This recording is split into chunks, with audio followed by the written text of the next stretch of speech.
All right, so let's explore Weebly's website here a little further. The first thing you're going to need to do if you choose to use Weebly or any other one of the platforms is to go ahead and sign up. So if we click on the sign up button here in the upper right hand corner, it's going to take us to a page where you can fill in all of your information. So you would fill in your information here, you're going to agree to the terms, and then you're going to continue. I'm not going to log in yet just because it takes me to a different page once you have a different account. So signing up is pretty simple. The next thing you're going to want to do is to determine a theme. And so if you go over here to the More button and go down to Themes, when you think about themes, a theme is really just basically showcasing your personality. So if you scroll down here, you're going to see that there are a whole bunch of different kinds of themes. Again, when you're choosing a theme, it's really important that you're thinking about something that relates to you on a personal level. So you might be an art student and you might want your page to be a little more artsy and creative and colorful.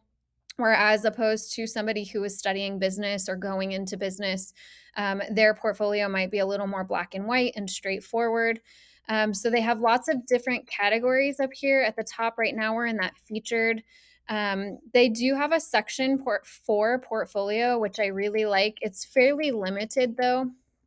So if you're looking through this and there isn't one that catches your eye, I highly suggest that you just continue to go through all of the other categories. Just because it's not in the portfolio category doesn't mean that you can't make it a portfolio. So, like I said, just scroll through the categories. The nice thing about Weebly and all of these other platforms is that you can completely customize it to whatever you want. So you see all these pictures on all of these. This isn't going to be the picture that you will have on your page. You can upload photos, you can change all of the text, you can move some of the location of the text, you can change the way that the buttons show up and things like that. So step two, after you create an account, is going to be to create or to select one of the themes to design to.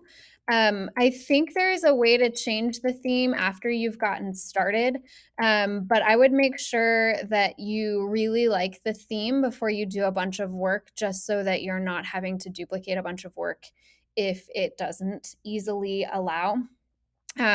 One thing that I found really helpful when I was creating my online portfolio is to just do a simple Google search. Just go to Google and type in online portfolio examples and just look through some of the examples that are on there. You can pull up pictures or actually go to different websites and see what kinds of information people are including. You might even go as far as to search online education portfolio to see what kinds of information, again, are included. And I'm going to go ahead in the next video, I'm going to show you some of the things that I did on my site. After you've selected a theme, let's see if it's going to do it. Let's just say, let's go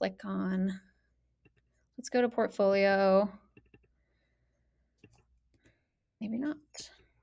Anyways, after you've selected a theme, it's going to ask for you to determine a domain name. And basically, what that means is if you think about any of the websites you've ever visited, for example, like Target.com or Amazon.com or any of the other websites that you go to regularly, the domain is basically just the address that you're going to. One thing that I recommend when choosing a domain is to keep it as simple and to the point as possible. So, for example, my website is called Lacey Russell WSC Grad. Just so that it's eye catching, it's to the point when you share it with employers or other institutions for future education. They aren't questioning what they're looking at. They know right away with the domain exactly what they are looking at.